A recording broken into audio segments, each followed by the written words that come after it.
Hello, welcome back to my next class. My name is Amechi. I'm a filmmaker and also a video editor.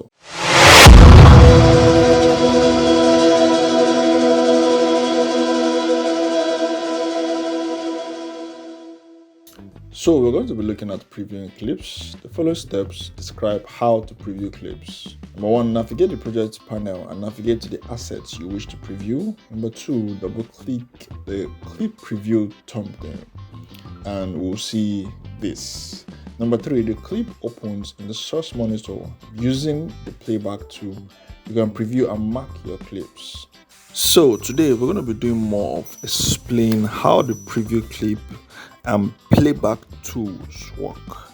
Here we can see the time code, uniquely identifying each frame using a time stamp. By default, Premiere Pro uses the SMPTE code, where we have the hour, the minutes, the seconds, and frames. B parts. On our diagram here, we can see the B, which is the playhead, shows the location of the current frame in the time ruler.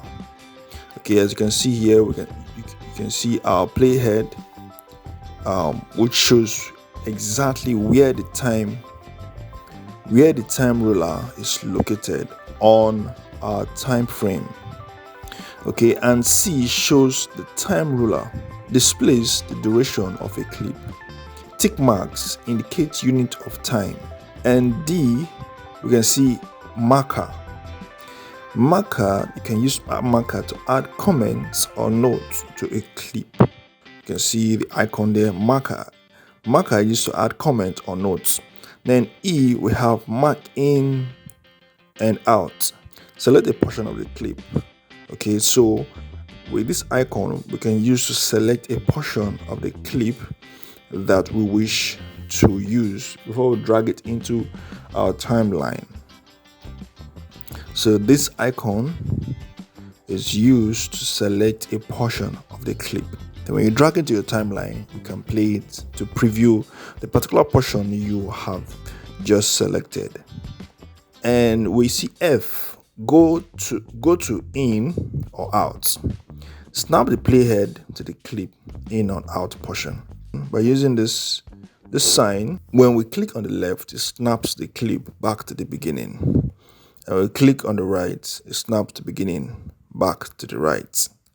So in that way, once you have marked in and out the portion you wish to select, you can use the go to in and out to snap the playhead, to snap to the beginning of your clip which you've selected and which you've cut, and also snap back to the end of the clip which you've cut.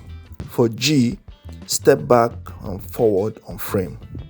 Move between frame one at a time. As you continue clicking on a step back, you can see it keeps going backward, frame by frame by frame by frame by frame, until you get to the portion where you wish to pick.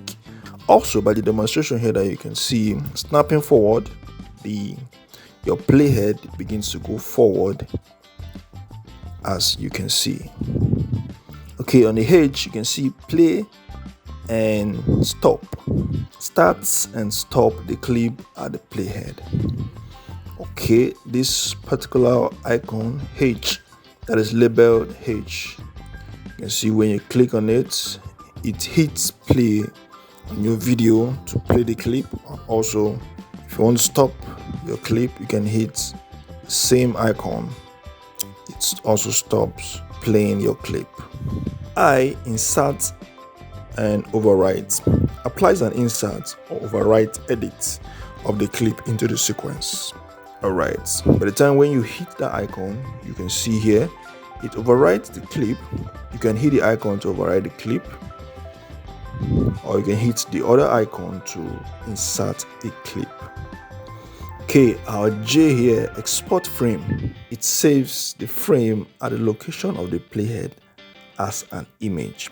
Okay, what this means that if you want to save the image, if you want to save the frame, if you want to save your video as an image, you can either highlight You can do that by highlighting a portion which you want to export as a frame, or you want to export as an image.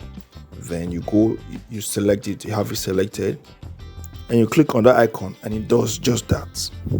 And last but not least, we have the button editor. This customizes the button layouts. Okay, when you click on that plus sign, which is where you have the K there, it gives you leverage to add more icons, which means it gives you more leverage to customize your icon in a case where you're looking for a particular symbol to use for your work or for your edits. You can click on that and add more symbols on it, or you take it out, which works perfectly.